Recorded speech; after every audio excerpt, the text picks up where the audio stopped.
Hey, it's Jonathan with Scenic City Heating AC, and I want to make a quick video to show you how to change your T4 or T6 Honeywell thermostat to give you the options for programmable.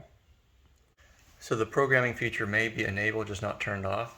First thing you can check is hit menu, and if it comes up to time and does not come up to PROG or program, then it's not enabled currently.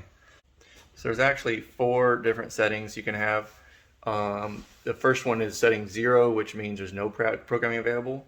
The next one is setting 2, which is 5 days a week would be one schedule and 2 days a week would be another schedule. The next one is setting 3, which would be 5 days a week is one schedule, and then each of the weekend days are a different schedule. And then there's setting 4, which is every day it can be a different schedule. So I'll show you how to change those now. Okay, so the first thing to check is to know if you already have it enabled or not. If you hit menu and it comes out as program, then you can actually just turn that to on or off.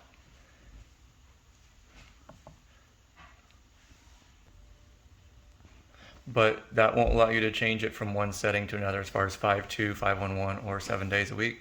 If you hit menu and you don't come up with program first, then it's set on 0. So I'll show you how to change that setting. Hold menu and the plus for about 3 seconds, maybe 5 seconds, and it comes up as ISU. Hit select.